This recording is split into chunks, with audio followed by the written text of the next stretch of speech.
Ok, ya está grabando. Bien. Bueno, buen día. Nosotros somos el equipo 4, reorganización de los modelos organizacionales, conformado por López Hernández Jordi Antonio, López Sánchez José Blas, Martínez Carranza Jonathan Jeremy, Morán Gutiérrez Uciel, Nava Mendoza Cristian Eduardo, Pabón Vergara Yosa Yoendi, Ramírez Vega Saúl Rodrigo y Reyes Castrejón Alex Adolfo. Puedes seguir la siguiente. Ok, introducción. La reestructuración es el método por el cual hacemos revivir una empresa que va en decaída. Usamos una reestructuración para poder volver a ponerla a flote, hacerla volver a flote. Para esto utilizamos 3 fases. La primera es el diagnóstico, que es el proceso de reconocimiento de los problemas de la empresa. Luego viene un tratamiento. Después del diagnóstico, establecemos los puntos débiles y comenzamos a tratarlos. Después la recuperación es la aplicación de todo lo que vimos en el tratamiento, en el diagnóstico, para poder terminar de hacer nuestra estructura. ¿Ok? Hacemos con mi siguiente compañero.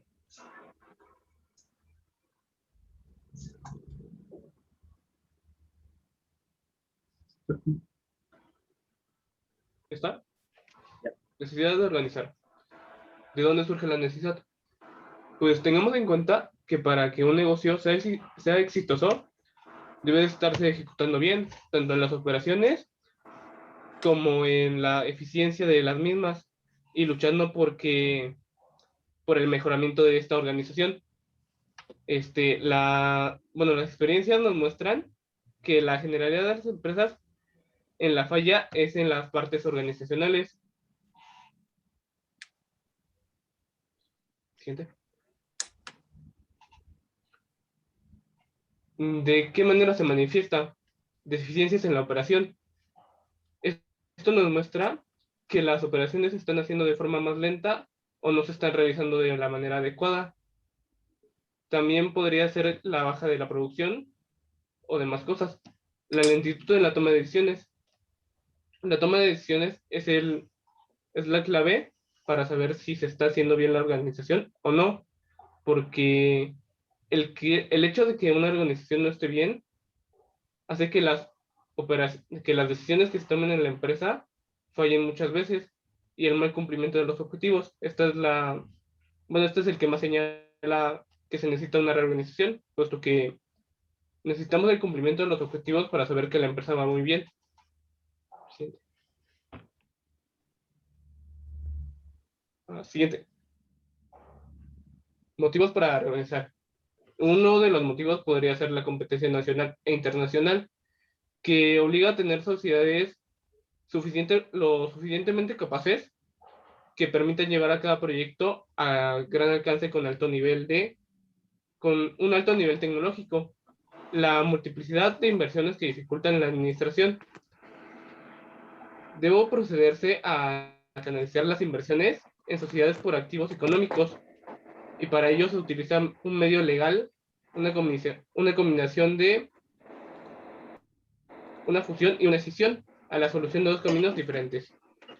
La racionalización de procesos productivos, que se logra bien con la concentración de actividades similares en una fusión, o el camino contrario por la separación, que se logra en la escisión.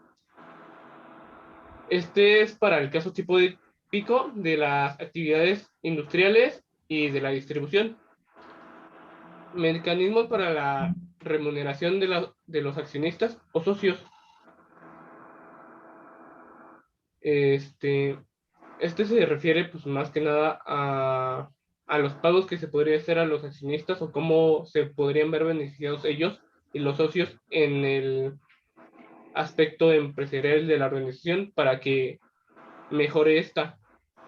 La deficiencia del capital de dificultades al acceso de crédito, pues es que se necesita elevar el acceso del crédito por medio de la decisión, que puede llevarse a empresas operativas con índices financieros aceptables.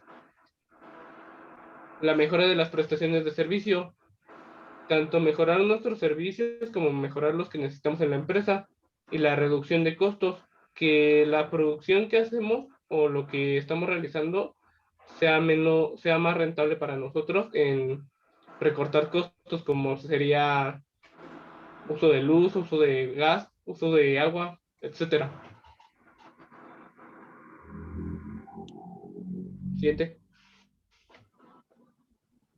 Ah, tenemos que tomar en cuenta que para reorganizar tenemos que tener algunos motivos, que podría ser el aumentar la eficiencia para que nuestra empresa mejore en su funcionamiento. También podría ser el aumentar el desarrollo de las operaciones del organismo para que, pues es casi lo mismo que mejorar la eficiencia, que haya más operaciones en el organismo nos va a hacer que tengamos más producción y definir con autoridad definir las líneas de autoridad. Que esto significa de que cada persona va a tener un jefe directo para que no haya como que doble mandos. También debemos de lograr una mayor coordinación en las operaciones para que éstas se vayan ejecutando a su momento adecuado y no haya fallas en el transcurso de ellas. Determinar las funciones, que cada empleado sepa su rol de empleado, qué va a hacer, qué actividades va a realizar, en qué momento las va a realizar y quiénes son sus líneas de mando. Y establecer relaciones adecuadas. Esto para que los empleados tengan un ambiente de trabajo mucho mejor, para que el trabajo se cumpla mucho mejor a lo que se piensa. Algunos de los beneficios que nos puede dar la reorganización es que nos da una posibilidad de reemprendimiento. Esto se refiere a que podemos como que volver a empezar.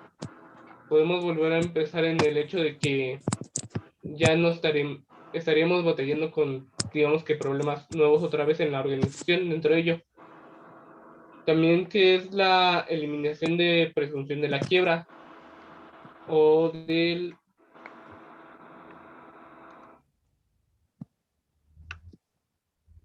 la quiebra, que es para que cuando no está funcionando bien nuestra empresa, puede que estén bajando nuestras acciones, pueden que esté bajando todo y que no tengamos tantas ganancias. Entonces, podemos eliminar que podamos ir a quiebra haciendo una reorganización para que el trabajo se realice mejor y haya otra vez beneficios para los de la empresa. Y el equilibrio en la distribución de la carga laboral de los trabajadores. Como en la reorganización una, se hacen ahora sí que nuevas actividades y como que encargar a cada empleado de actividades, tendríamos que tener mejor carga laboral a los trabajadores, no tendríamos que echarle todo a un empleado y muy poco a otro. Lo dejo con mi siguiente compañero.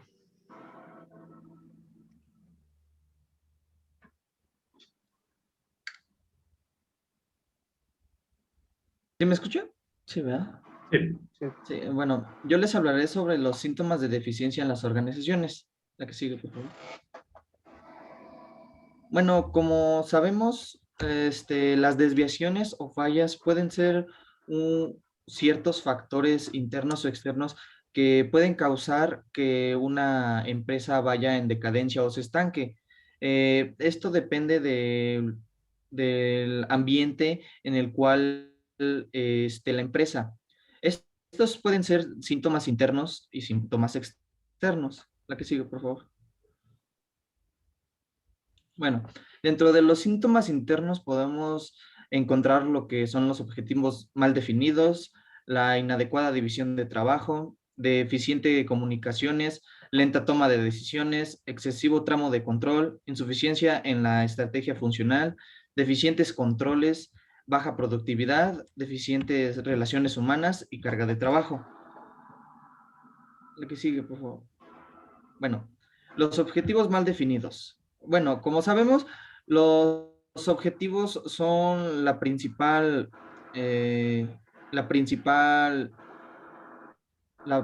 lo que sigue la empresa, es la meta a la que quieren llegar.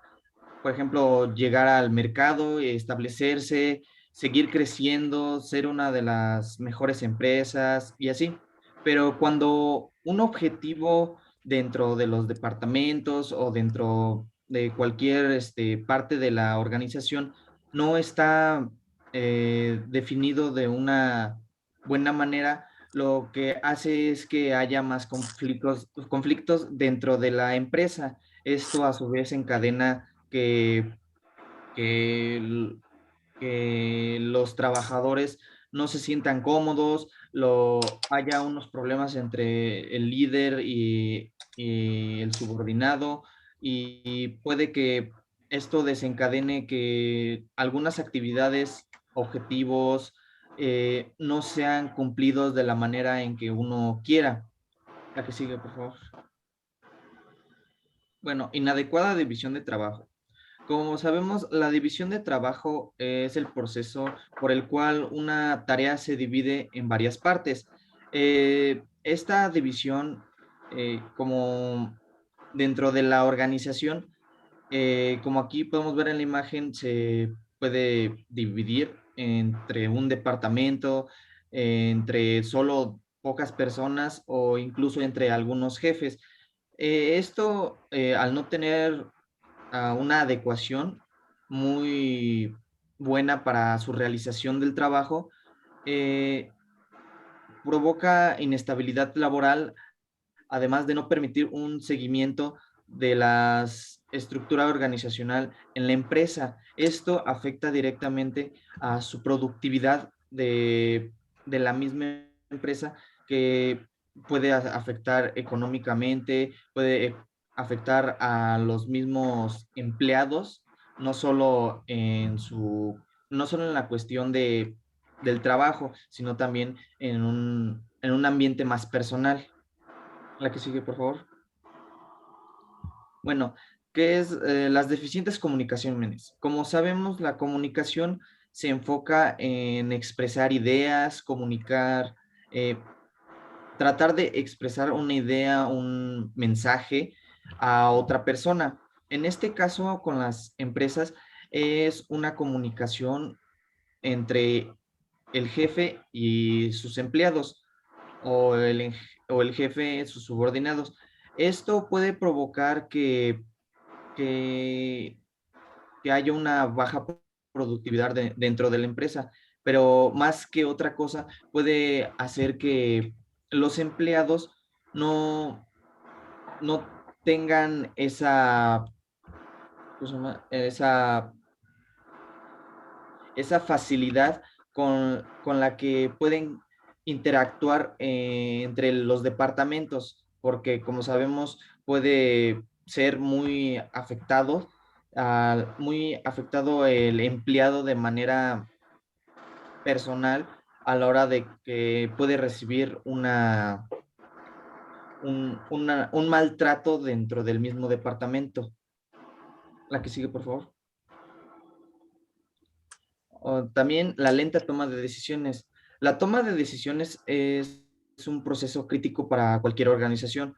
Las decisiones marcan el futuro y la evolución de la compañía.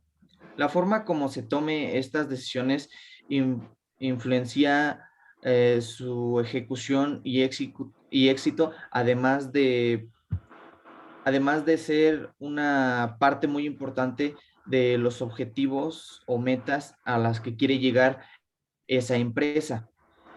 Una lenta toma de decisiones lleva a las empresas a perder competitividad en el mercado.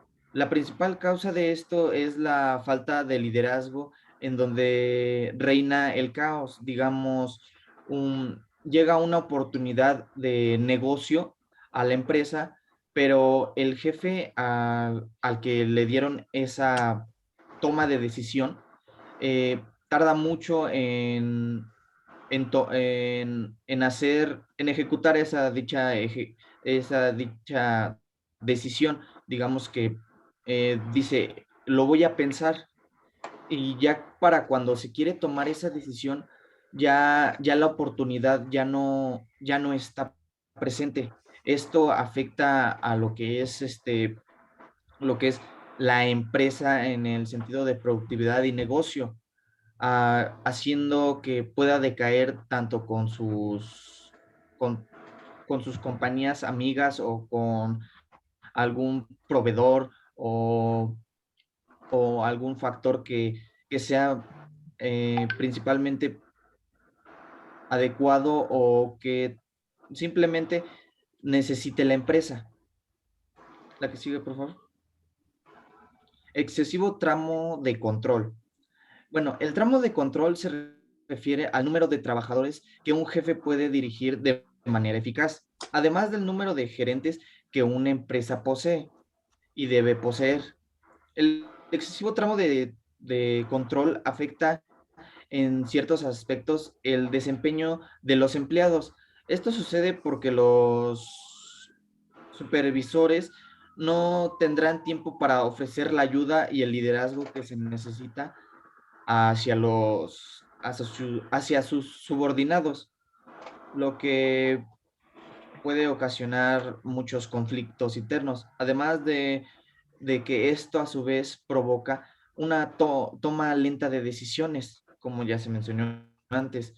Los gerentes tienen esta sobrecarga de trabajo cuando el tramo es muy largo y se puede presentar temporalmente una pérdida del control de supervisión.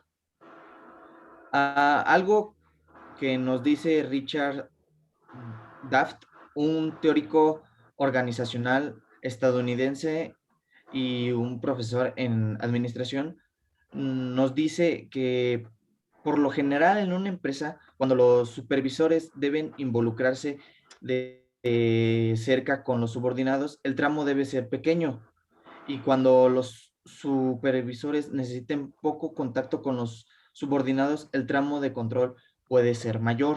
¿A qué se refiere con que tiene una cercanía con los subordinados y que tenga que ser más pequeña? Cuando, digamos, en un departamento el jefe está directamente con los empleados, en el sentido de que está cerca de las oficinas, tiene que estar en constante movimiento hacia el departamento, dando un rol a sus subordinados. Esto debe de ser de manera un poco más pequeña, porque no tiene que lidiar en cierta forma con, con mucha gente. Y cuando digamos que el jefe o gerente tiene que estar con mucha gente, pero es, ¿cómo se dice? Bueno, es más lejano, más como de dar órdenes y no lidiar tan cerca con la gente, es un tramo de control mucho mayor, porque él dice la orden y ya puede decir que algún tipo de subordinado puede ejecutarla de manera más eficaz, o puede incluso a más subordinados. Aquí, digamos, el jefe es la cima de la pirámide, después sus subordinados a los que les tiene más confianza, y después estos subordinados no les da la función de jefe, sino como una especie de líder que puede manejar a los demás. La que sigue, por favor. Insuficiencia en la estrategia funcional.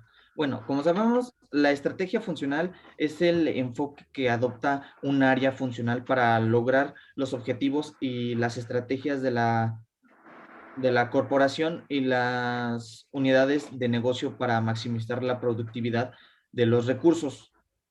Al no tener una eficiente estrategia funcional, afecta directamente a la empresa, teniendo una productividad de los recursos en decadencia por una mala gestión, siendo ocasionada por una mala planeación de los jefes y administrativos de cada uno de los departamentos de la organización.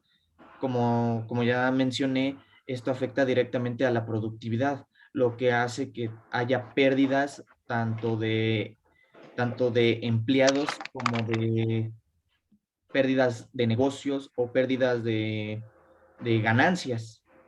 La que sigue, por favor. Deficientes controles. El control interno es un elemento básico para la administración de una empresa. Proporciona procedimientos y métodos para salvaguardar los activos, promover la eficiencia operativa y evitar riesgos dentro de esta empresa. Un mal control interno no toma precauciones para evitar situaciones que son propensas al fraude, como son la concentración de puestos financieros importantes, que los empleados que los ocupen estén, estén que los empleados estén en situaciones financieras difíciles y una baja supervisión. Como ya lo mencioné, la baja supervisión afecta a un entorno más interno entre el jefe y el subordinado. La que sigue, por favor.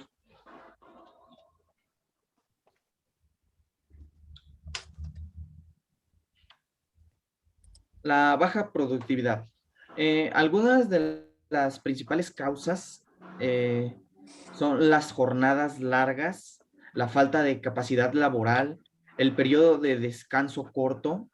Esto dentro de un departamento puede, puede ser ¿cómo decirlo? Muy problemático para la empresa, y es algo que engloba muchos factores que ya mencioné, que son la comunicación, la falta de toma de decisiones, una, una gestión de gerencia más apta para el departamento en el que haya este tipo de productividad. También esto no solo se centra en lo que es el gerente o el jefe, esto también puede ser ocasionado por el mismo subordinado al tener un poco interés hacia el trabajo que está realizando. Incluso puede ser desde que tenga una baja o una baja constante de trabajo o faltas de que hoy no vino a trabajar, por lo tanto el trabajo en el que él estaba realizando sea un poco más lento, afectando a los demás compañeros.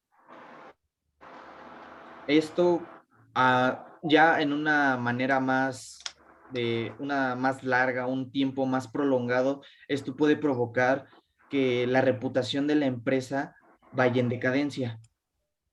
La que sigue, por favor. Deficientes relaciones humanas. Las relaciones humanas son el conjunto de normas, principios y técnicas que las empresas establecen mejores las relaciones entre sí. Las malas relaciones son causadas por envidias, complejos e inseguridades entre los empleados, provocando que los empleados sientan deseos de abandonar su empleo, donde recursos humanos tendrá una intervención, además de una baja rendimiento laboral. Esto también puede ser un factor que esté junto con la baja productividad, como ya lo mencioné. La que sigue, por favor. Una carga de trabajo. La carga de trabajo es un conjunto de exigencias físicas y exigencias psicológicas que inciden sobre la persona en el desarrollo de su puesto de trabajo. La carga excesiva de este trabajo ocasiona presión en los empleados, provocando aumento en los niveles de estrés y depresión.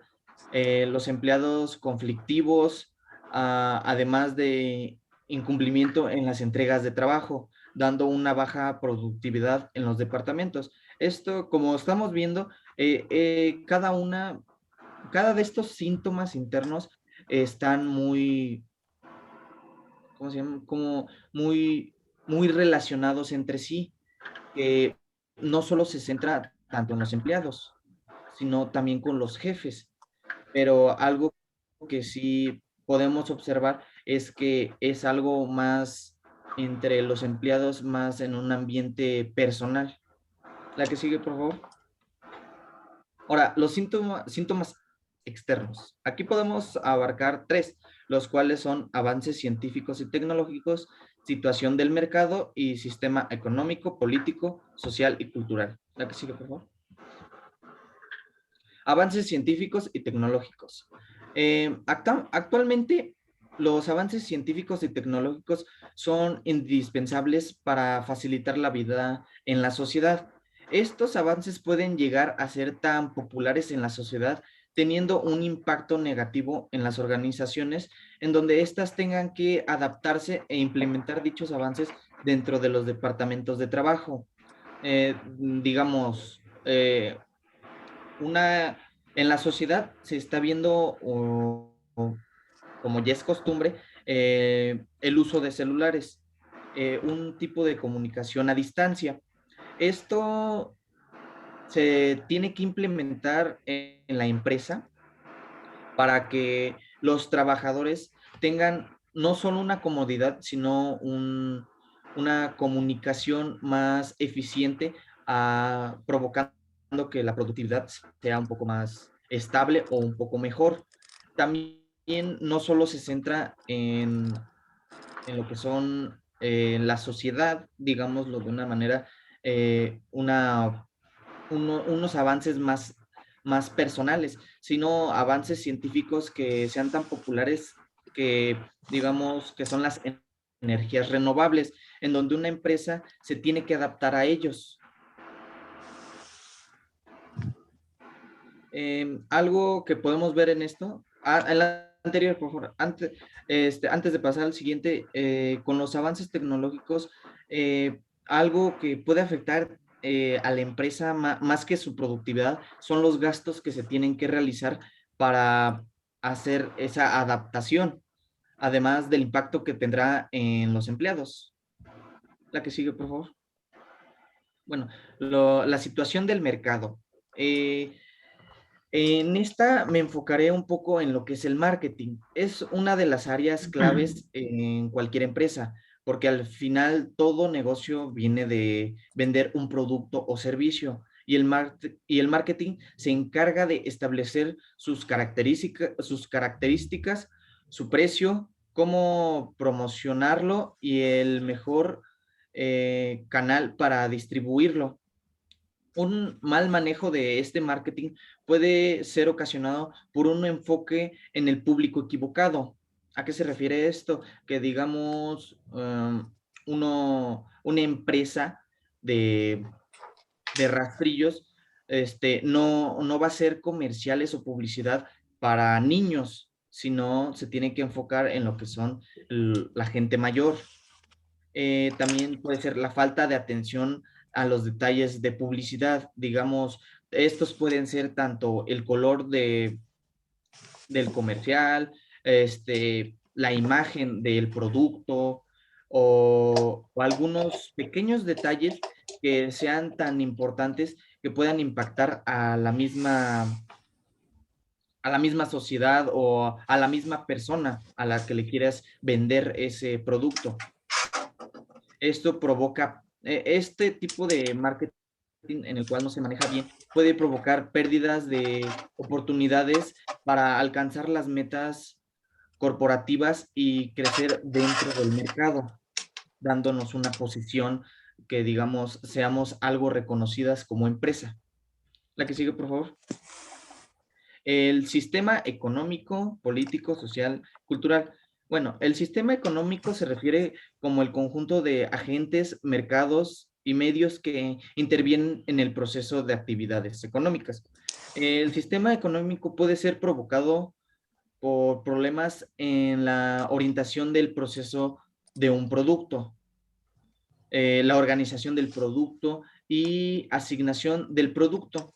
Estos problemas provocan que las empresas se pregunten qué, cuántos, para quién, cómo se produce y cómo se va a distribuir los bienes, servicios y productos de la empresa, en donde las decisiones se tomen, en donde estas decisiones se tomen, afectarán directamente a la empresa. También los sistemas políticos tienen repercusiones sobre los ámbitos del comercio. Esto afecta a la empresa porque se tiene que adaptar a esos sistemas políticos o incluso el mismo sistema político puede afectarlo porque, como sabemos, la política es algo trascendental o muy importante dentro de una sociedad. Cualquier tipo de cambio dentro de la política es muy importante en que se tiene que tomar en cuenta la empresa para que no tenga una decadencia o incluso de manera algo bruta son algunas palancas que tienen con la política en las que se pueden enganchar y pueden tomar provecho o pueden seguir con un margen en el cual la política no tenga que, ¿cómo decirlo? No tenga que influir tanto dentro de la empresa. En el sistema social, como sabemos, es el conjunto de complejo de relaciones humanas que interactúan de muchas maneras. La sociedad es uno de los principales factores que forman las propias empresas, que son los empleados, son los gerentes y cualquier capital humano que nosotros estemos, bueno, que la empresa esté de una manera, lo esté utilizando, que condicionan otras acciones presentes y futuras.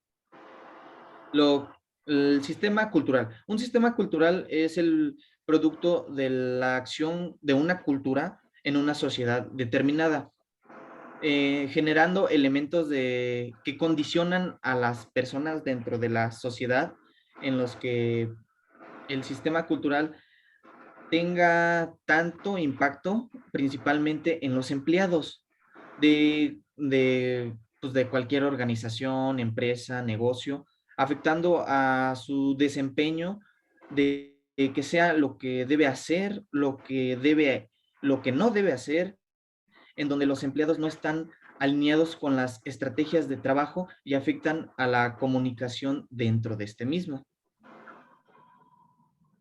Y esto sería todo de mi parte.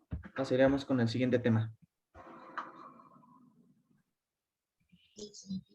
Muy bien, la recopilación de información. Consiste en obtener información de diferentes áreas de la organización. Esta información permite descubrir las causas de los problemas organizacionales, así como identificar pautas para el buen desarrollo futuro de la empresa. Saquen el siguiente, por favor. Ahora bien, para poder hacer una correcta recopilación de información, se pueden usar dos tipos de diagnósticos. El primero es el diagnóstico funcional, como lo pueden ver aquí.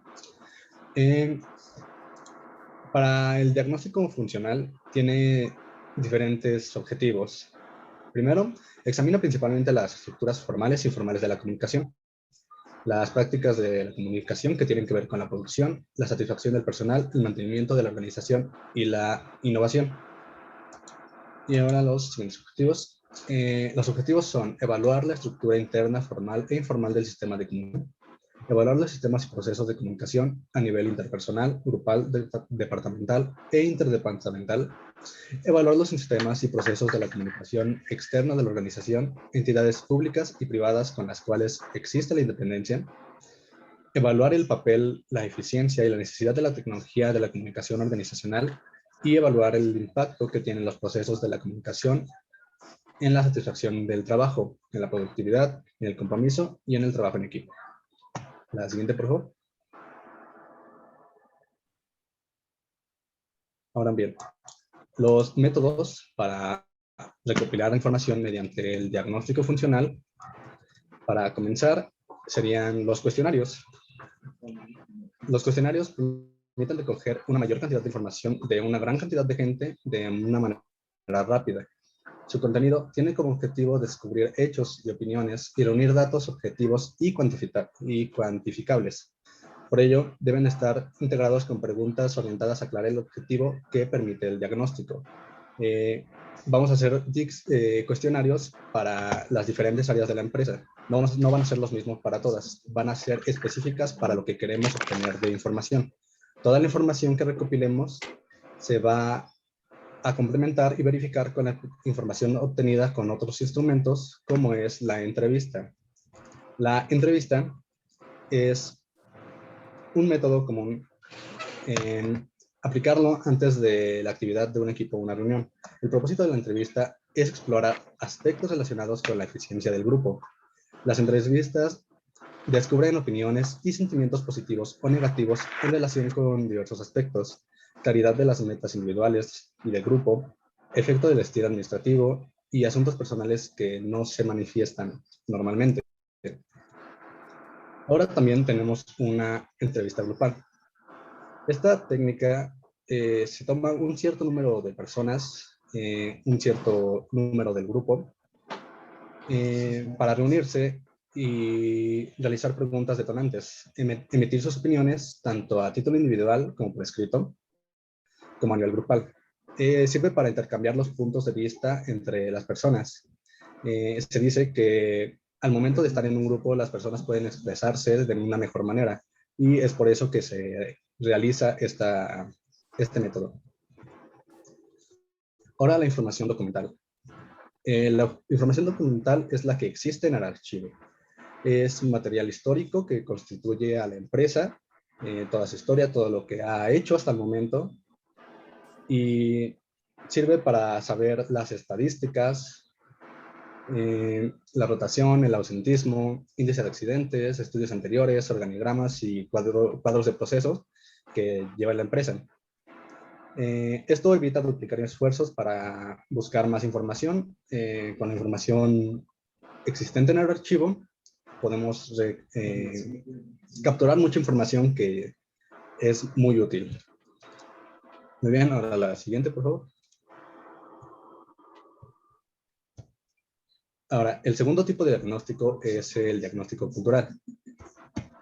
El diagnóstico cultural es una selección de acciones cuya finalidad es descubrir los valores y principios básicos de la organización y el grado en el que estos son conocidos y compartidos por sus miembros. Ahora bien, los objetivos de este diagnóstico es evaluar el papel de la comunicación en la creación, mantenimiento y desarrollo de la cultura de una organización, evaluar el contenido de las producciones comunicacionales y el significado que tiene para sus miembros, tales como conversaciones, ritos, mitos, filosofía y los valores. También entender la vida organizacional y el papel de la comunicación desde la perspectiva de los miembros de la organización. Muy bien, el siguiente, por favor. Ahora, los métodos para obtener la información mediante el diagnóstico cultural. El primer método es la observación. La observación es importante. Tenemos que observar a las personas que trabajan en nuestro equipo para, bueno, observarlos desde fuera para poder ver su relación con la empresa, qué es lo que hacen, cómo se manejan, cómo trabajan y tener una perspectiva nosotros mismos de qué es lo que está pasando con la empresa. Bueno, ahora las entrevistas individuales ¿sí? Son importantes. A diferencia de las entrevistas pasadas que ya habíamos hablado, estas son entrevistas específicas armadas para un individuo en concreto. A diferencia de las pasadas, que era para toda una organización o para varios miembros de la organización, esta es para solamente una persona en concreto, o muchas, pero el punto es que sean individuales para cada quien. Esto implica el establecimiento de un clima de confianza mutua y comprensión a la afinidad emocional del entrevistado. Bien. Ahora, las técnicas proyectivas. Las técnicas proyectivas consisten en presentar a un sujeto un material poco estructurado, con instrucciones vagas y pidiéndole que lo organice a su manera, cosa que no puede hacer sin proyectar la estructura de su propia personalidad. Esto sirve para conocer mejor a nuestros empleados y para conocer mejor unas nuevas pautas para reorganizar nuestra empresa, para poder hacerlo de manera correcta. Muy bien, la siguiente, por favor. Ahora, las limitaciones que podríamos tener al momento de recolectar información. Primero, que nuestra información que podamos recolectar sea obsoleta. En el momento de, por ejemplo, estar recolectando información del archivo, puede ser que la información sea obsoleta, sea nula. Entonces, eso sería un gran problema porque es uno de los métodos con los que más conseguimos información. También puede existir una sobrecarga de información. Cuando estamos realizando este proyecto, puede que obtengamos información de más que no sea necesaria. Entonces, por eso es importante saber identificarla y poder sacarla. La sobrecarga de información podría llegar a afectarnos porque la información puede ser muy vaga y, como ya dije, innecesaria. Y también puede llegar a traspapelarse. La información puede llegar a perderse en algún momento y por eso hay que tener una buena estructura y tener, al momento de estar buscando la información, una buena manera de guardarla sin que esto pase, porque, bueno, puede llegar a traer bastantes problemas. Bien, eso sería todo por mi parte y pues el siguiente.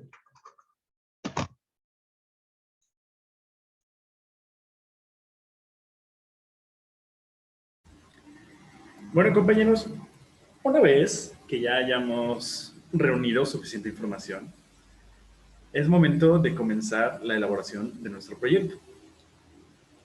La elaboración de nuestro proyecto está conformada de 8 importantes etapas, las cuales vamos a abarcar ahora mismo.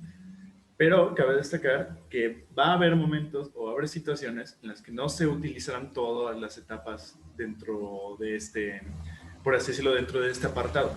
Sin embargo, es importante tener conocimiento de estas mismas para saber cómo funciona precisamente la elaboración de nuestro proyecto. Bueno, la primera etapa viene siendo la identificación. La segunda, el diseño y la elaboración. La tercera es nuestra formulación. La cuarta, nuestra presentación. Y la quinta, nuestra aprobación. La sexta viene siendo la ejecución. La séptima, el seguimiento. Y la octava, la evaluación. Bueno, comencemos con la etapa 1. La identificación. La identificación es el momento clave de nuestro proyecto. En esta etapa nosotros sabremos qué es lo que queremos lograr con nuestro proyecto. Sabemos qué dirección va a tomar y cómo lo vamos a ejecutar. Pero primero, lo importante es que durante la identificación vamos a analizar, medir, calcular y ordenar de mayor a menor nuestros recursos y nuestras necesidades. Es decir, vamos a utilizar la información recabada con los métodos anteriores para cubrir, o bueno, al menos identificar nuestras necesidades y los recursos disponibles de momento. De igual forma, también vamos a estimar las potencialidades y las condiciones y recursos para las potencialidades. ¿A qué me refiero? Vamos a estimar las oportunidades que tenemos, las chances, por así decirlo, para lograr cumplir nuestras necesidades, para lograr satisfacerlas. Asimismo, vamos a identificar y a estimar las condiciones y los recursos necesarios para cumplir estas oportunidades, para cumplir estas potencialidades. Ya que si nos aventamos a crear un proyecto, pero no sabemos qué queremos cubrir o no tenemos suficientes recursos para cubrirlo, tanto recursos monetarios como recursos humanos o recursos físicos, pues entonces nos vamos a estancar y al final de cuentas todo lo que hicimos anteriormente no va a valer de nada. Nuestra etapa 2 viene siendo el diseño y la elaboración. Aquí es donde va a tomar más forma nuestro proyecto. ¿A qué me refiero? A que una vez teniendo nuestra información de la etapa 1, vamos a iniciar con esta etapa. Vamos a discutir qué es lo que queremos lograr con este proyecto, qué recursos y medios necesitamos, qué es lo que vamos a hacer, con qué lo vamos a hacer. Nuestra finalidad es crear un plan estratégico, el cual va a ser una base, va a ser la base de nuestro proyecto. Sin seguir un plan estratégico, entonces nuestro proyecto se va a estancar. La etapa 3 es la formulación. La formulación es muy sencilla. ¿En qué consiste la formulación? Simplemente en expresar en papel o expresar en un procesador de textos, lo que se acomode a ustedes. Expresaremos lo discutido en la etapa 2. Ojo, no podemos simplemente escribir, sí, queremos hacer esto y esto y esto y esto. No, tenemos que seguir las normas que nos impone nuestro mediador, nuestra entidad, nuestra empresa, por así decirlo, como que a quien vamos a presentar el proyecto. Tenemos que seguir estas normas. Pueden ser a veces normas como sencillitas, como, debe tener este formato, debe de estar escrito en esto, de tener fuentes de referencia. Pueden ser normas sencillas o a veces pueden ser marcos lógicos o pueden ser cualquier tipo de limitación que te ponga nuestra empresa mediadora. Una vez teniendo nuestro trabajo escrito, pasamos a la etapa 4, que viene siendo la presentación. Una vez teniendo listo nuestro documento, se lo vamos a enviar a esta entidad, a esta agencia. Le vamos a seguir diciendo entidad, porque así me acomodo yo para expresarlo, pero tenemos que tener en cuenta que puede ser una empresa, puede ser un supervisor, puede ser un jefe, puede ser cualquier cosa. Vamos a presentar este proyecto a esa entidad, a ese intermediario, a esa agencia, a ese proveedor, a ese ente. Vamos a presentarlo y vamos a pasar directamente a la etapa 5, la aprobación. Una vez que el proyecto está entre que sí y que no, puede haber dos escenarios posibles. La aprobación, cuando el proyecto está aceptado, cuando nuestra entidad, cuando nuestro intermediario dice, me parece justo, me parece viable, perfecto, vamos a aceptar este proyecto. Ahí es cuando podemos seguir. Pero ¿qué pasa cuando no es aceptado? Bueno, cuando no es aceptado nuestro proyecto, pueden haber dos opciones. Podemos empezar todo desde el inicio o podemos reformular lo que ya teníamos. No es necesario descartar nuestras ideas, simplemente podemos modificarlo. También cabe destacar que si se llega a aprobar el proyecto, tenemos que rearmar, por así decirlo, nuestro plan de trabajo. ¿A qué me refiero? Consideremos que el proyecto estuvo 2 meses en espera. Se aprobó al final, pero en esos 2 meses surgieron más problemáticas o surgieron menos problemáticas, hubo una escasez de recursos o se aumentaron los recursos. Tenemos que reformular nuestro plan considerando el tiempo y las situaciones nuevas, las, por así decirlo, variables nuevas que se han añadido. Debido a que si utilizamos un plan de acción viejo, puede que nos resulte como queramos o puede que simple y sencillamente falle. Una vez teniendo nuestro proyecto aprobado, vamos a pasar a la bonita etapa de la ejecución. El proyecto ya tiene luz verde, ya podemos empezar a trabajar. Entonces, lo que vienen siendo los miembros de ese proyecto, la zona o el conjunto, la comunidad, lo que va a ver, el conjunto de personas que va a beneficiarse por el proyecto y nuestro intermediario, entidad, etcétera, etcétera, van a empezar a trabajar en la ejecución del proyecto. La ejecución del proyecto tiene que seguir el plan de trabajo ya establecido anteriormente, porque si no, de otro modo, podemos llegar a cometer errores. Errores que pueden ser ligeros o pueden ser críticos. Después, o al menos no después, más bien es como un entremedio, vamos a tener la etapa 7, que es el seguimiento. El seguimiento consiste en poner atención a todos los procesos llevados a cabo por todos los miembros o afectados del proyecto. ¿A qué se refiere el seguimiento? El seguimiento no se refiere a la supervisión, no debe confundirse con la supervisión. La supervisión, por así decirlo, puede decirse que está, por así decirlo puede decirse, la supervisión estaba relacionada a vigilar, a, ¿cómo decirlo? A estar seguros de que los recursos dados por el intermediario, los recursos propios, es estar seguro de que esos recursos tengan un buen uso y no debe confundirse con el seguimiento. El seguimiento más bien es como apegarse al plan. Trata de seguir el plan de trabajo que anteriormente habíamos armado, paso a paso, y asegurarse de que no haya desvíos críticos, de que si se cometen errores puedan ser corregidos, asegurarse de que todos están cooperando, asegurarse de que se están cubriendo las necesidades. Básicamente es vigilar que el plan esté siendo ejecutado adecuadamente. Y finalmente tenemos la etapa de la evaluación. La evaluación consiste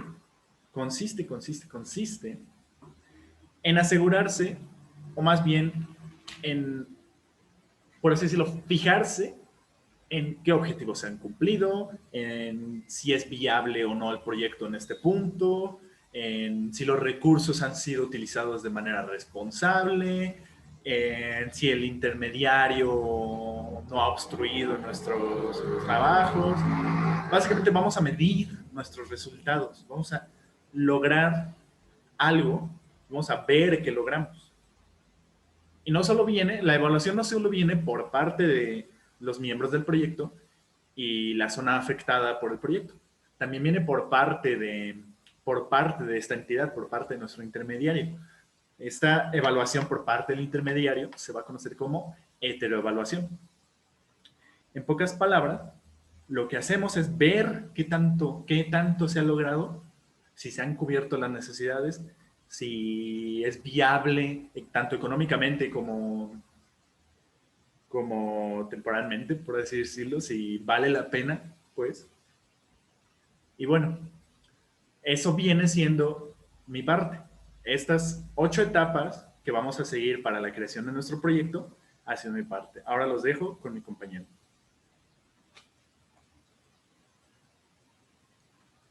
Pues bueno, ahora vamos a hablar sobre lo que es el plan de trabajo, los tipos de planes que existen al momento de desarrollarlos y los pasos que se deben seguir o los más útiles para desarrollar un plan de trabajo correcto. Siguiente, por favor.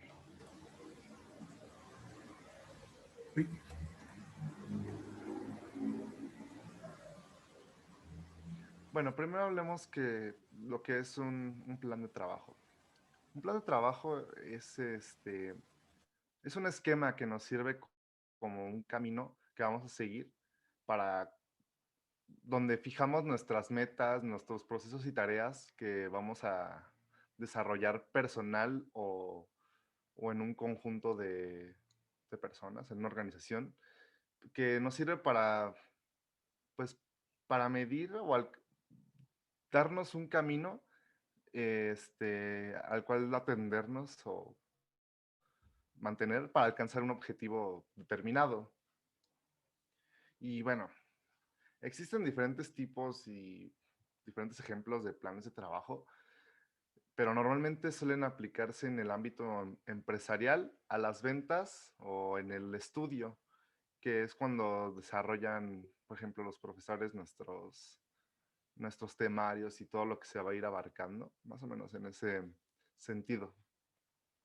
Y sirve principalmente pues para saber en todo momento las tareas que se van a realizar, cuándo y quiénes van a hacerlas o quién las van a realizar, ¿no? La manera en que las tareas van a ser realizadas.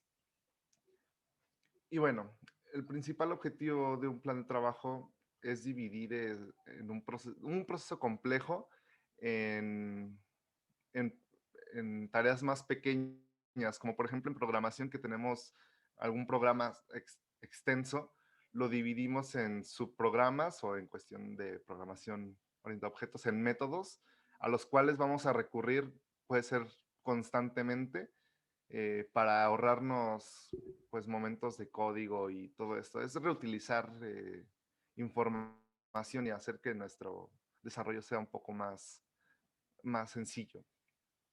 Y bueno, a estas tareas las dividimos con el fin de que el plazo sea menor, ¿no? Y bueno, si dividimos todas las tareas que tenemos que llevar a cabo y las asignamos en un periodo de tiempo determinado, podemos establecer de forma más organizada cuánto vamos a tardar y cómo vamos a conseguir este objetivo. Bueno, la siguiente, por favor.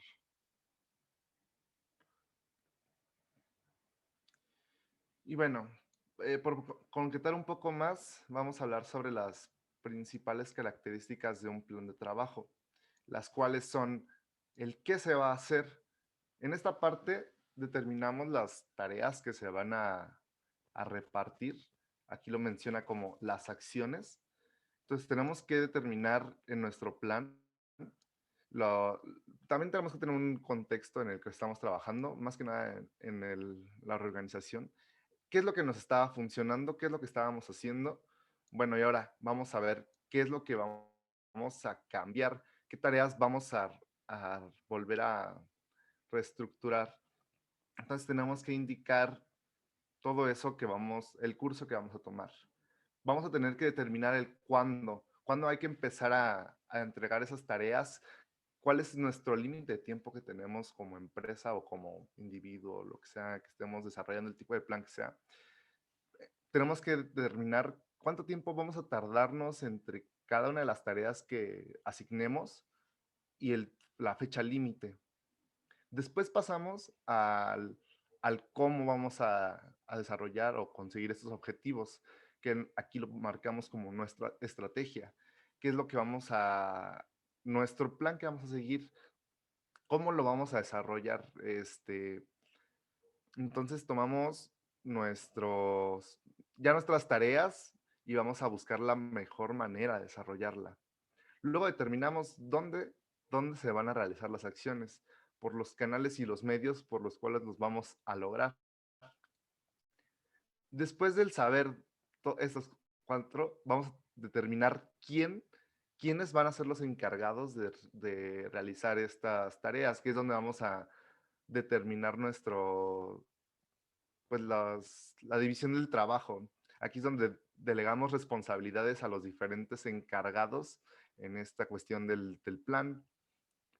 Luego vamos a determinar cuántos son los recursos que vamos a requerir, ya sean humanos o tecnológicos.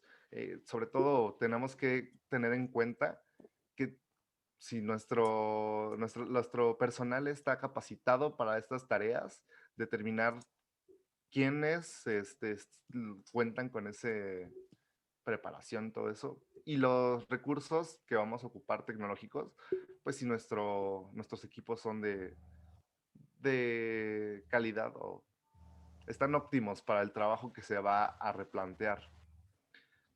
Bueno, ¿y qué se espera conseguir? Es lo que seguiría en la búsqueda de este plan. ¿Cuáles son los objetivos que planeamos, que estamos buscando? Y bueno, luego, ¿cómo sabremos si hemos cumplido los objetivos? Y aquí tenemos el KPI. ¿Qué significa KPI? Significa Key Performance Indicator, que pues, es el indicador clave o medidor de desempeño, o que es el indicador clave de rendimiento de una empresa. Que bueno, es una medida para medir este rendimiento. Y bueno, el valor del indicador que estamos hablando está directamente relacionado con un objetivo fijado previamente. Y normalmente se expresa en valores porcentuales. Ahí indicamos qué tanto de nuestro proyecto se ha cumplido. Bueno, y ahora pasemos con los tipos y formatos de un plan de trabajo. La siguiente, por favor.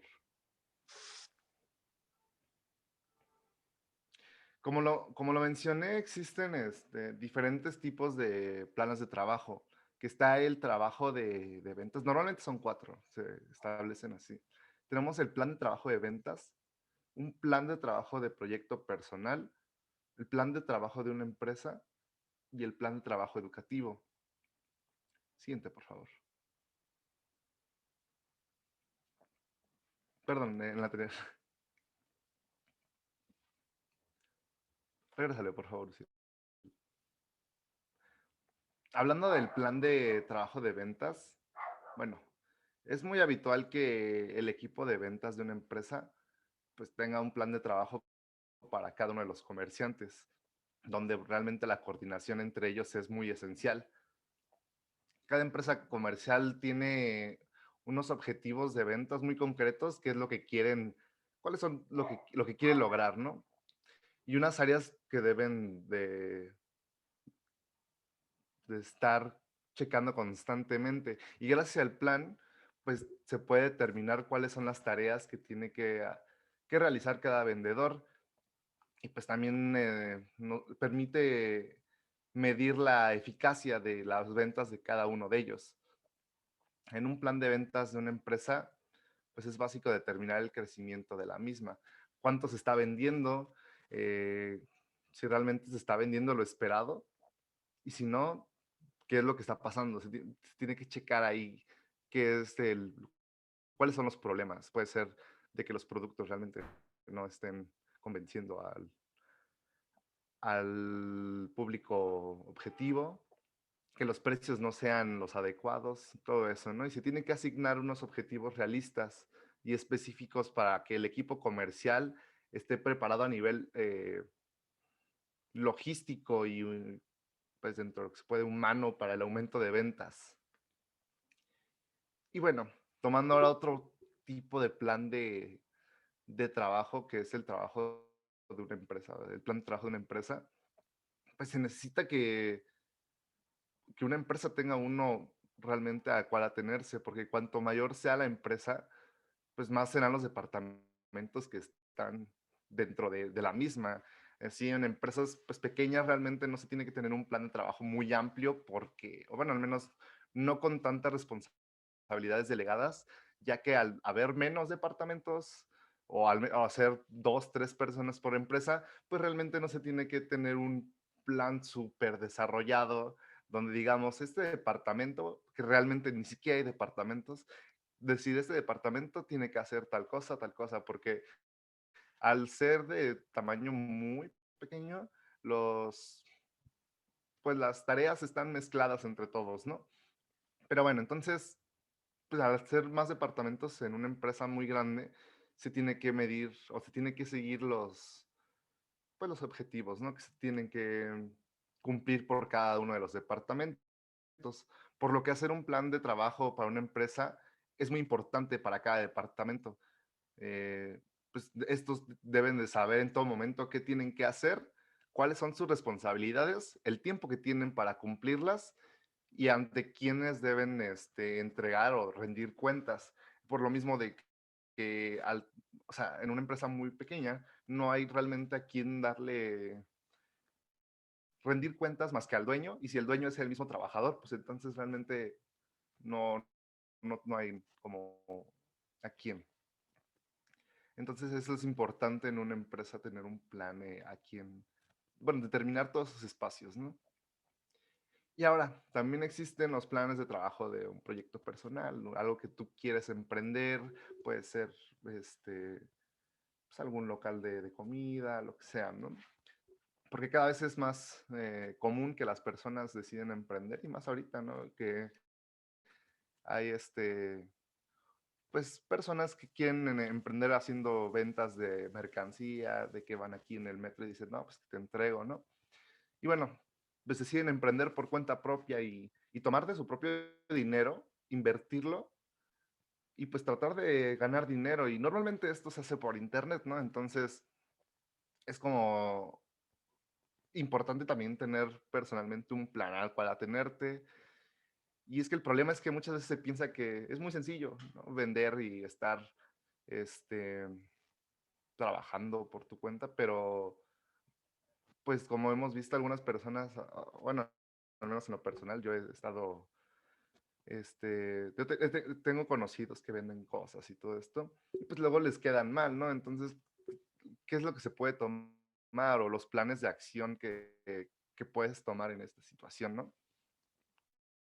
Pero bueno, por lo cual es necesario que la organización y la estrategia sean indispensables para cualquier emprendedor. Se tiene que tener como una organización bastante específica. Y es necesario que sepa en todo momento qué tiene que hacer y para cuándo, ¿no? Hay que tener mucha responsabilidad trabajando para uno mismo. Bueno, más bien tener mucho control. Y ya por último, un plan de trabajo educativo. Esto como lo hemos visto muchas veces y, bueno, al menos yo tengo compañeros amigos que son profesores, pues me cuentan sobre los planes de trabajo que van desarrollando. Tienen que desarrollar las actividades que se tienen que tocar durante el semestre o el ciclo escolar, lo que sea. ¿Cuáles son las estrategias que van a tomar? Algunas cosas si son como más enfocadas a niños, pues actividades, algunos métodos pedagógicos que se van a emplear, el tiempo que va a tomar el plan que está desarrollando y al final pues ya nada más se tiene que, bueno, se tiene que presentar también la finalidad, ¿no? Los aprendizajes esperados y todo esto, y es cuando se desarrolla pues lo que luego nos entregan de, pues que el temario y todo esto, ¿no? Y el cuánto va a durar, cuánto se espera, bueno, y las calificaciones y todo esto, ¿no? Y bueno, esos son los tipos de planes de trabajo que se pueden tomar. Ahora pasando en cómo hacer un plan de trabajo paso a paso. Ahora sí, la siguiente, por favor. Primero tenemos que determinar cuál es el objetivo del plan de trabajo. Tenemos que determinar qué queremos conseguir. Y si no tenemos claro dónde queremos llegar, pues será imposible que tengamos los pasos correctos que hay que seguir para conseguirlo, ¿no? Por lo tanto, no podemos medir si la meta se ha alcanzado o no. Entonces, el primer paso a la hora de elaborar el plan de trabajo es tener claro qué se quiere conseguir. Después, ¿qué sigue? Pues determinar de qué trata el trabajo, ¿no? De qué trata el plan de trabajo. Y pues normalmente cuando hacemos cualquier tipo de informe, ya sea un resumen ejecutivo o un plan de negocios, hay que hacer una introducción de a dónde bueno, de que se exprese qué es en qué consiste el trabajo, ¿no? Como explicaba mi compañero Uciel, que se tiene que tener en papel lo que se tiene que hacer, no nada más son palabras vagas, ¿no? Entonces el plan de trabajo debe ser entendible para cualquier persona que forma parte de la organización, por lo que se debe de redactar unos antecedentes de lo que sucede en la empresa, o sea, se ponga en contexto a las personas que vayan a leer este documento, ¿no? Y se debe dejar en claro cuál es el objetivo de este plan y expresar las razones por las cuales ha sido creado. Siguiente, por favor. Bueno, ¿y qué se pretende resolver, no? También tenemos que determinar los motivos por los cuales se haya creado el programa. También se deben señalar los principales problemas a los que se le debe dar solución. Y pues, también tener el qué se consiguió anteriormente. Es mucho parte de la autocrítica de una empresa decir, estamos haciendo esto ha salido bien, esto ha salido mal, y tener como constancia de por qué han salido mal, o en dado caso contrario, por qué todo ha ido bien, y qué son las cosas que se deben seguir haciendo, cambiar para en un futuro, en el momento de la reorganización, decir, ok, estamos haciendo esto mal, vamos a ver qué podemos modificar. Y ahora, tenemos que saber de qué recursos se dispone. Pues aquí debemos tener en cuenta cuál es el formato de plan de trabajo que estamos hablando. Pues si es para el ámbito laboral, tenemos que tener en cuenta los recursos físicos, como puede ser la maquinaria o las instalaciones de las que vamos a disponer, pero también de recursos financieros, o sea, lo que podemos invertir. Y finalmente, pues el recurso de nivel personal, cuántas personas vamos a poder contratar o con cuántas personas contamos. Y ahora si nos vamos al ámbito académico, pues también es importante saberlo.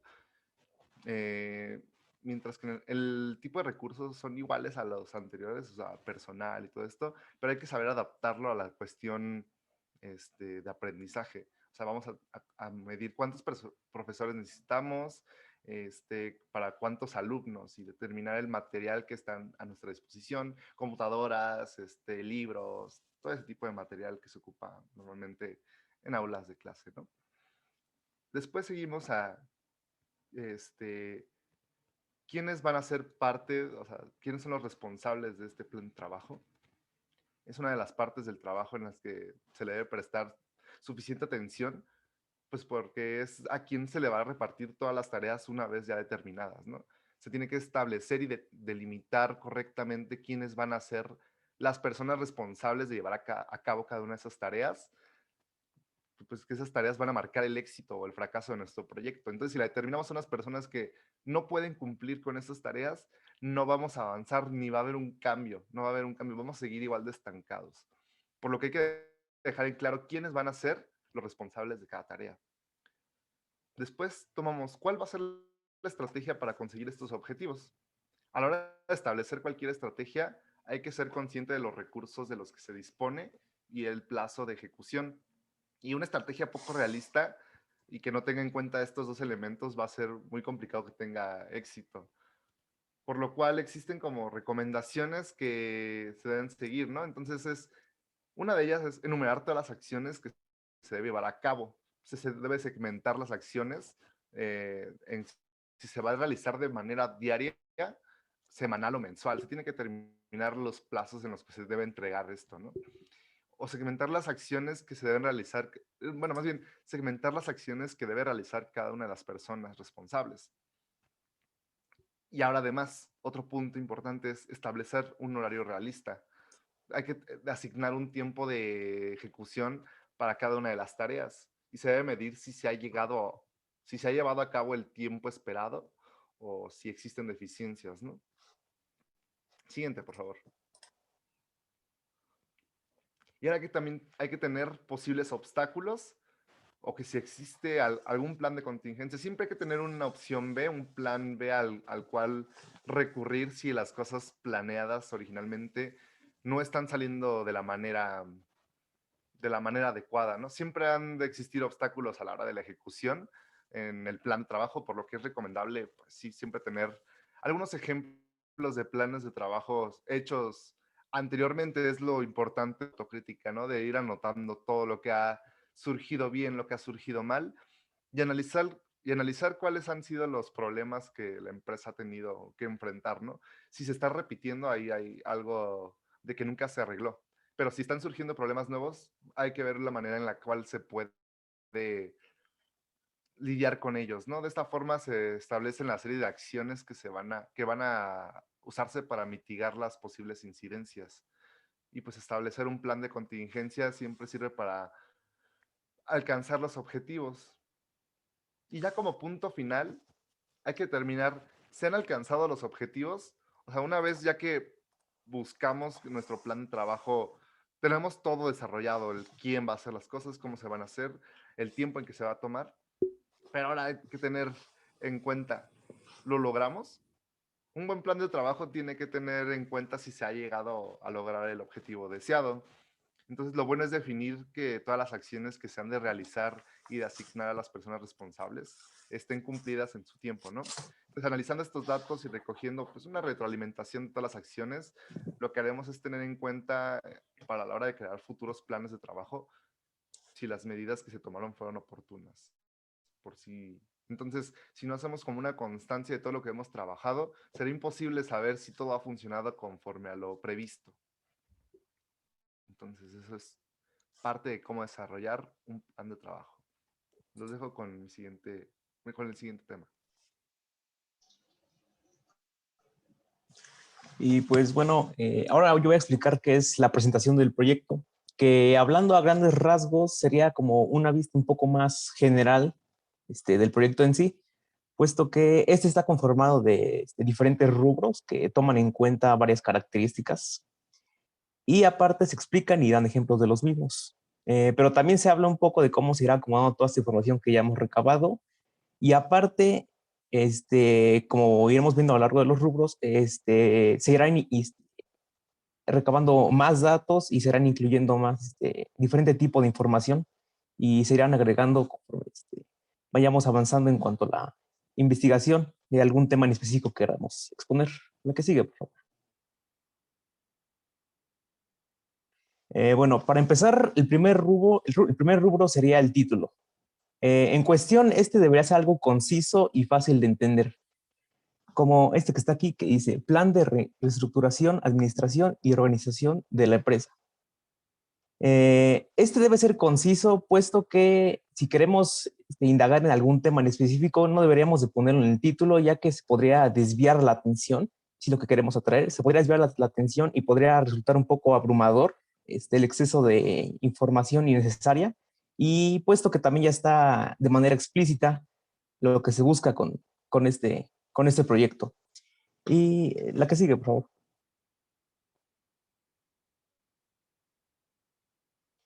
Y ahora, como lo dije, no hay que entrar tanto en terminología. Y bueno, ahora, antes de seguir con los rubros, me gustaría decir algo que es de suma importancia. Todo la presentación del proyecto es una vista de manera muy general, y temas fundamentales que ya puestos en práctica no siempre son exactamente iguales. Como podemos ver aquí en este índice, los rubros que voy a exponer no son exactamente iguales, de hecho ni siquiera vienen con las mismas formas, puesto que para diferentes proyectos se necesitan diferentes tipos de información y se enfocan en cosas muy específicas. Es por eso que cada rubro que voy a exponer viene de una manera general y de ahí se pueden retomar varias partes o recabar solamente lo necesario o de lo que se quiera hablar. La que sigue, por favor. Bueno, aquí es otro índice que igual se puede ver que está un poquito más apegado a los rubros, no como en el pasado era un poco más extenso. Podremos ver algunos que son bastante similares, como el último que es estrategia de seguimiento, que se parecería mucho a exposición de los proyectos investigados. Y bueno, ¿te puedes regresar dos, por favor? Ahí mero. Bueno, ya dicho esto, ahora voy a seguir con el primer rubro. Voy a explicar que es básicamente la descripción de la situación y la descripción general de la situación. Para esto nos estaremos refiriendo a un contexto bastante amplio, puesto que sería el contexto o situación actual del lugar en el que estamos. Que por lo general se habla de algún lugar o, por ejemplo, poniendo un ejemplo, podría ser el país. Partiendo de esto, lo recomendado es hablar de ciertas temáticas que están relacionadas con lo que puede ser la situación política, la situación económica, la situación ambiental. Claro que se podrían incluir muchas otras. De hecho, no es obligatorio el número de situaciones o cuáles sí y cuáles no deberíamos de incluir y deberíamos de exponer en este rubro. En sí se tiene el entendimiento de que explicando esta sería de mayor ayuda o podría ser un poco más sencillo entender la problemática o inclusive verla desde otro punto de vista, generar nuevos criterios para que giran en torno a la problemática específica y pues así poder dar una mayor explicación y que se tenga un poco más de conciencia acerca de la problemática. Ahora sí, puedo decir unas dos o tres. Ahí mero. El siguiente rubro sería la conceptualización de la zona de influencia del proyecto. Partiendo de un punto que ya había mencionado anteriormente y que se repite en otras más ocasiones en la presentación del proyecto, que igual manera sería muy, este rubro será de mucha importancia en lo que es el enfoque de las propuestas que ya hemos formulado. Se podría decir que es incluso más importante que los demás, pues es aquí donde se deberían incluir datos y también fundamentos de los cuales serían el pilar de la problemática. Dicho esto de otra forma, sería la base de la problemática que se presenta en la empresa. La problemática que se presenta en la empresa es por lo cual el proyecto mismo se realiza. Teniendo ya esto en mente, serían algunos datos que se presentan o más bien podrían presentarse para llevar y hablar más a fondo de los pilares de la problemática. Los primeros podrían ser, por ejemplo, un marco demográfico o datos demográficos que de manera breve serían características sociales de la población y su desarrollo. Si esto se lleva a una escala más grande, a una escala mayor, este podría ser el punto de partida para algún análisis específico en lo que concierne a la población, a los datos demográficos.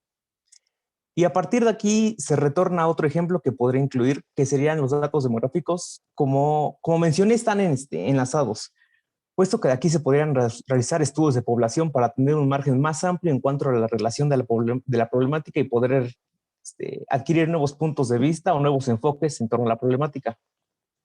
El que sigue, por favor. Partiendo de esto, nos podemos dirigir al siguiente rubro, el cual es la justificación de la necesidad de intervención. Este título podría escucharse un poco extraño, pero es más sencillo de lo que parece.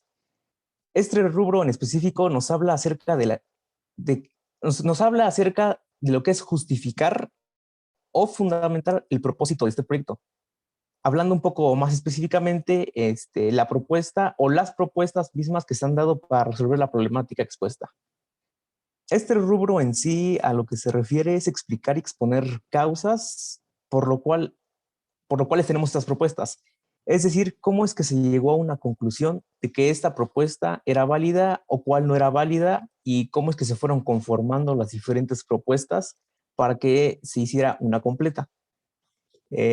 Y bueno, en pocas palabras sería defender el punto que se ha propuesto. De igual forma, se debería explicar cómo esta propuesta es la más viable ante el proyecto que se presenta y también realizar una comparación con respecto a los puntos. Aquí igual me gustaría enfocarme en que a veces la cantidad no es mejor que la calidad. Podrías tener 10 propuestas y que se repitan o que sean totalmente innecesarias, y de igual manera podrías tener 2 o 3 propuestas las cuales estén bien enfocadas en la problemática y los puntos a resolver.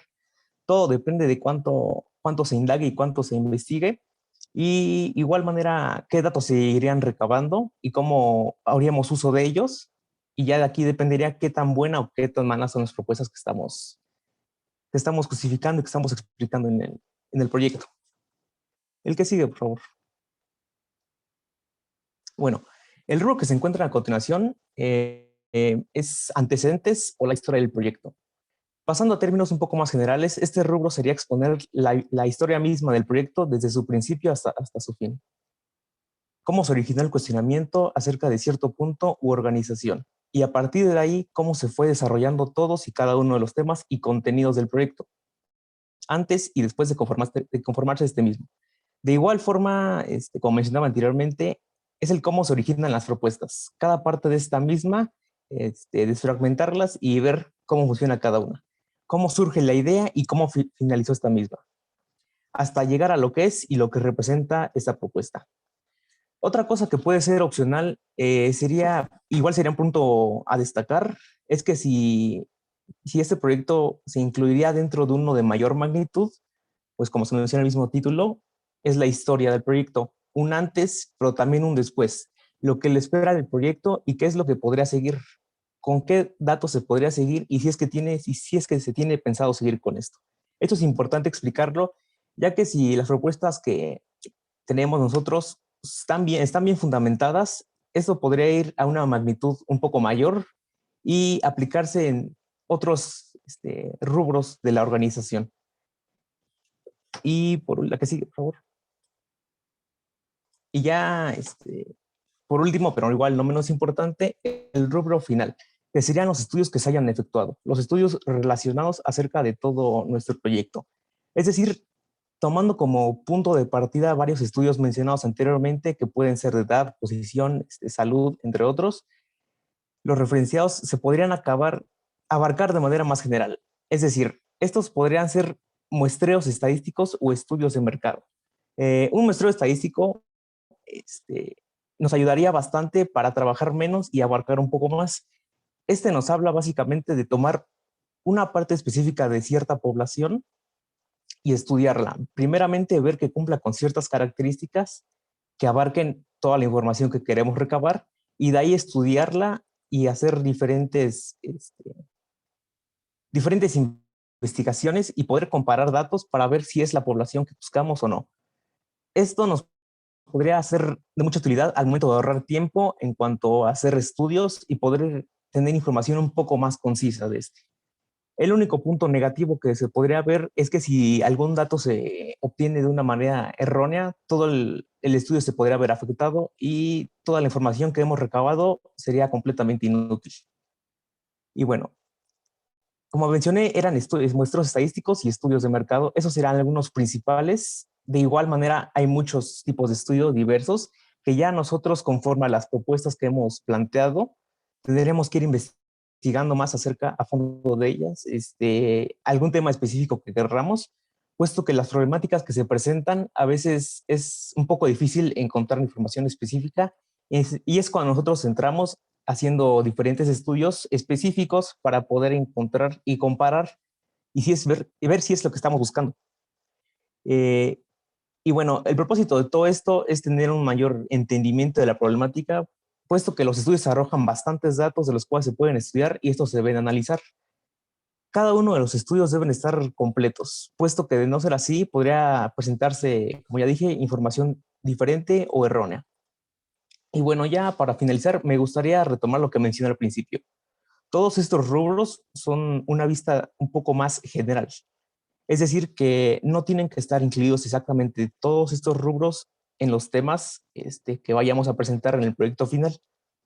De aquí, a partir de estos rubros serían como un inicio del que podamos partir para investigar algún otro tema específico a fondo y poder un poco manipular, como ya mostré al principio, había unos índices de algunos temas que estuve buscando y encontré algunos.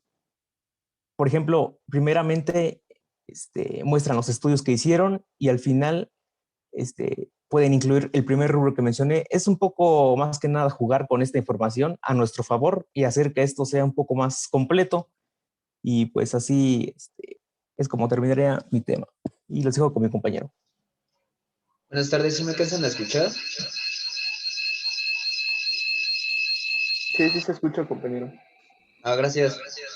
Sí, pero hay un poco Bueno, yo les voy a hablar acerca de qué papel tienen los manuales administrativos dentro de las empresas y cuál es su importancia dentro de ellas.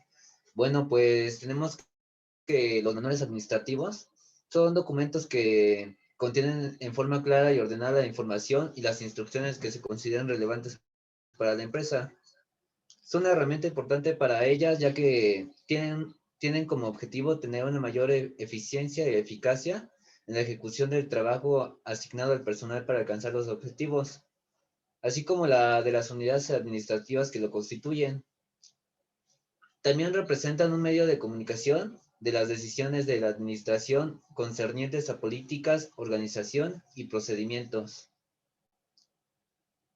La siguiente, por favor.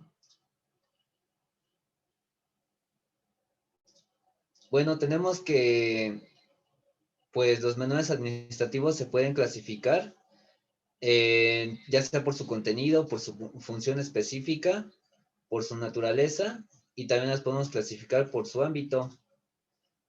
Bueno, la primera clasificación, que es por su contenido, pues son aquellos manuales que hacen referencia que hablan acerca de la historia de la empresa, acerca de la organización, de políticas y procedimientos, también de puestos y de técnicas, entre otros.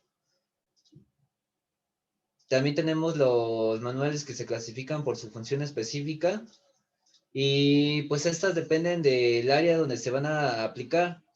Por ejemplo, ya sea de ventas, de compras, de finanzas, de personal y entre otras funciones. Los que se clasifican por su naturaleza son aquellos los que se encuentran ya sean los macroadministrativos, mesoadministrativos y microadministrativos. Ya por último, también teníamos los manuales que se clasifican por su ámbito y estos son aquellos manuales generales y específicos. La siguiente, por favor.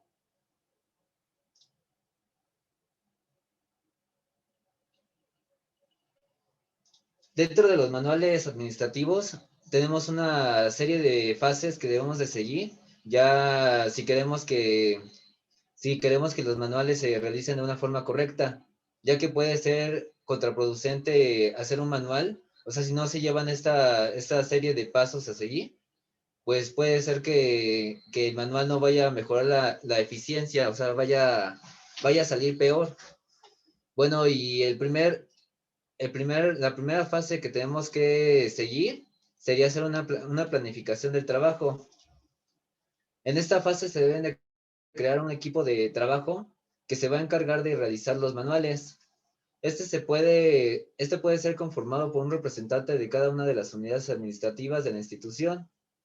Se puede nombrar un coordinador o responsable quien conducirá el trabajo de grupo, ya con el objetivo de mantener una homogeneidad en el contenido de la presentación de la información. Dentro de esta primera fase, es importante establecer cuáles serán las herramientas metodológicas que se utilizarán para obtener la información para elaborar los manuales, así como el tipo de información que se va a requerir y el cronograma de actividades a desarrollar para la elaboración de ellos. Bueno, en la segunda fase vamos a hacer una búsqueda de información, que en esta fase tenemos que recolectar la información que sea necesaria para el manual, según las herramientas metodológicas establecidas previamente y las técnicas investigativas seleccionadas. Para facilitar la búsqueda de información, se puede realizar ya sea haciendo una investigación documental y una investigación monumental. Dentro de la investigación documental, tenemos que buscar a todos aquellos documentos impresos o electrónicos que contengan información normativa, estudios técnicos que respalden un proceso de reorganización administrativa, manuales anteriores de procedimientos, informes de labores, manuales de servicio, entre otros. Y dentro de la investigación monumental, aquí entraría toda aquella información que no se encuentre escrita en algún documento. Por lo tanto, se debe de recurrir a entrevistas, encuestas, observaciones, test, entre otras cosas. Bueno, esto sería lo que se debería hacer en la segunda fase. Y pues en la tercera fase de los manuales tendríamos que hacer un análisis de la información. Bueno, aquí tendríamos que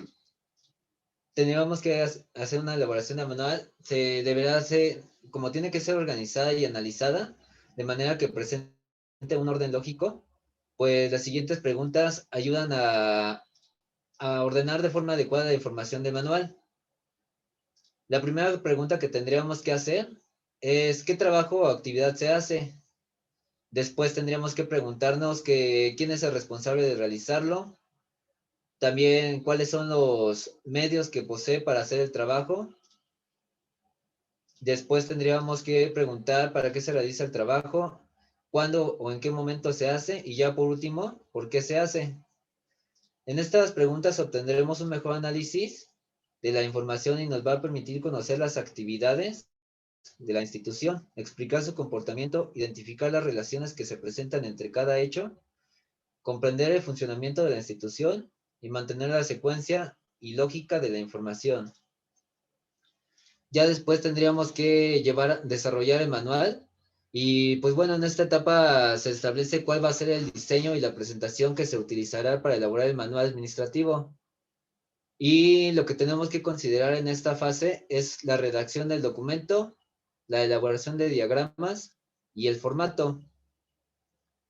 Ya en el quinto paso tendríamos que hacer una validación del manual, que tendríamos que, bueno, debemos de presentar al jerarca y a los responsables de cada unidad administrativa.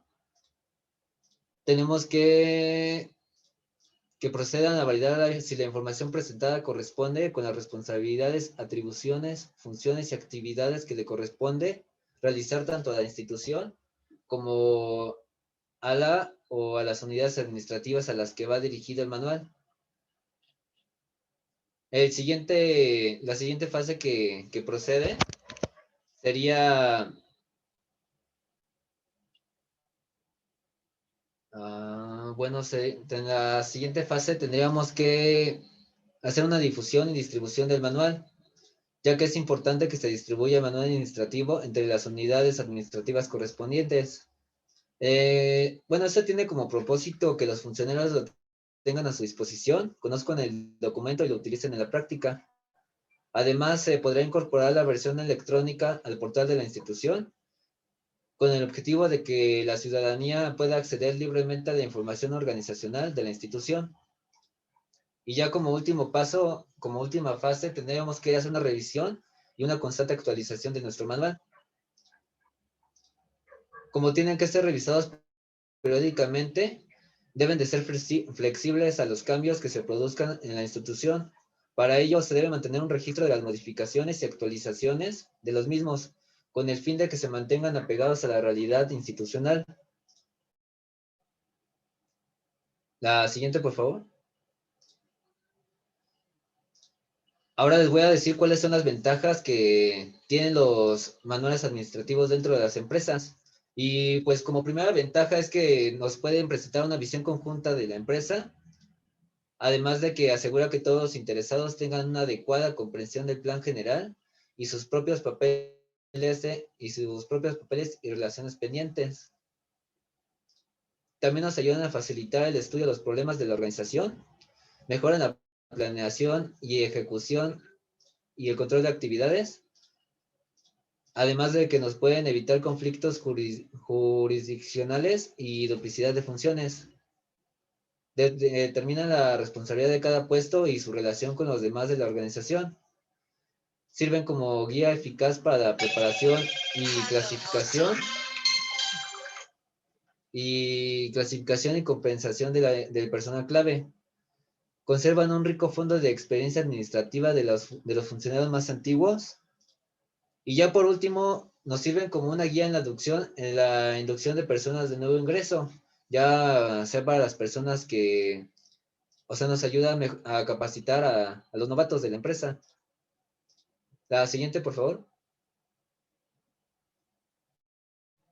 Y ya por último les voy a hablar acerca de las desventajas que tienen estos manuales. Y bueno, de las primeras desventajas que tenemos es que no son utilizadas frecuentemente en pequeñas empresas, ya que muchas pequeñas empresas los consideran como muy poco accesibles, o sea, lo consideran algo bastante costoso y, y pues también no lo consideran necesario, ya que sus asuntos son conocidos por todos sus integrantes. Como segunda desventaja tendremos pues que algunas compañías prefieren no usarlos porque pues son bastante laboriosos desarrollarlas. Además de que existe un temor de que pueda conducir a una estricta reglamentación y rigidez. Bueno, y le concedo la palabra a mi siguiente compañero para que les va a explicar el siguiente tema.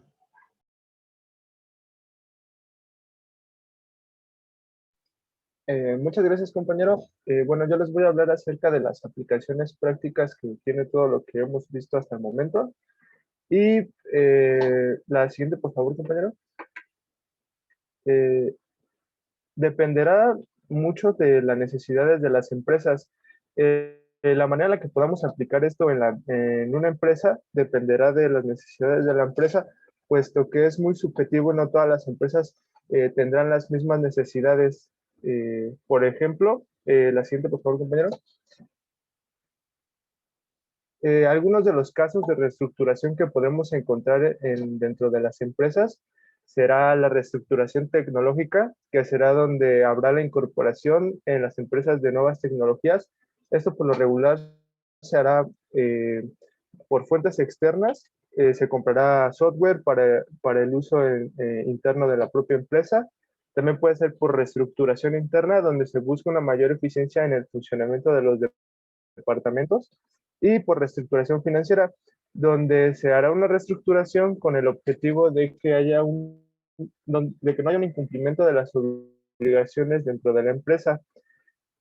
Una aplicación que podríamos ver como ejemplo de la vida diaria sería la siguiente, por favor, compañero.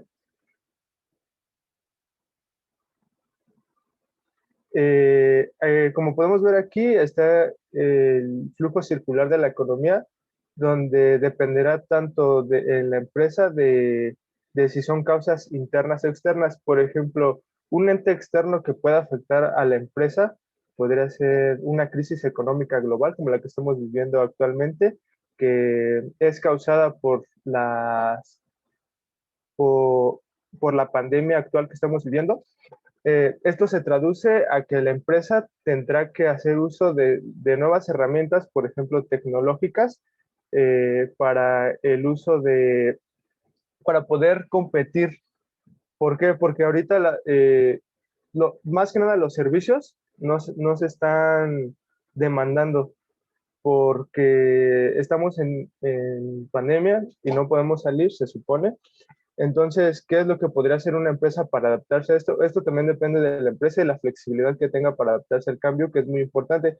Como sabemos, las empresas tienen un ciclo de vida que podemos alargar y eso va a depender mucho de la flexibilidad que tenga la empresa hacia los cambios.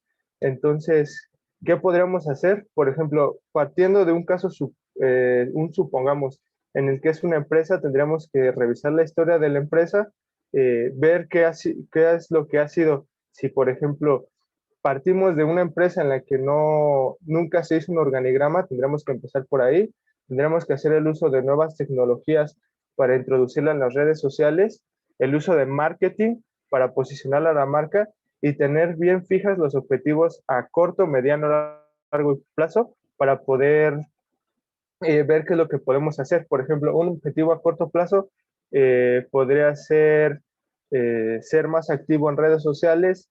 Un objetivo a mediano plazo podría ser ver un incremento de, no sé, se me ocurre del 25% en las ventas, y a largo plazo tener un mayor posicionamiento en el mercado, abarcar más del mercado. Entonces, esto va a depender mucho de lo que influye en la empresa.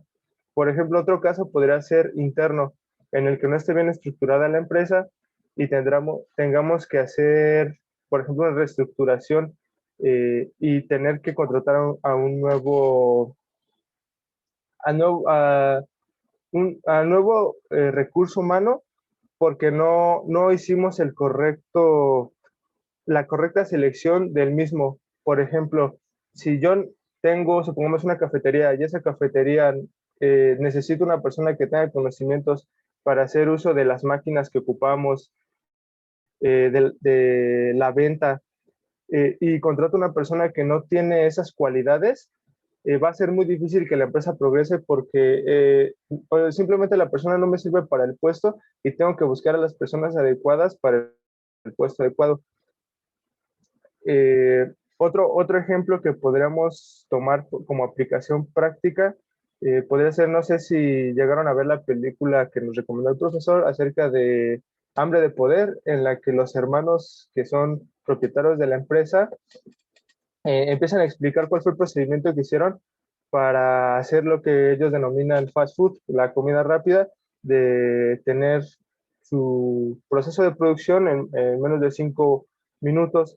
Entonces hicieron uso de la administración cuando hicieron todo esto. Por ejemplo, hay una escena, si no la han visto, deberían de verla, donde se van a una cancha de tenis y empieza a dibujar eh, cómo quiera adecuar su cocina. Y empieza a hacer trabajar a su equipo de trabajo hasta que encuentran la manera en la que es lo más eficiente posible, y es como logra el resultado de tener la comida en menos de 5 minutos. Y bueno, eso sería todo de mi parte. Lo dejo con mi compañero que les va a explicar la conclusión. Bueno, ya nada más para concluir rápido y ya no extendernos demasiado. Pues tomamos que pues, la organización de una empresa tiene en sí varios objetivos, como los podría ser el mejoramiento de las operaciones de la misma, y así para evitar la deficiencia y pues evitar el riesgo de quiebra de una empresa, ¿no?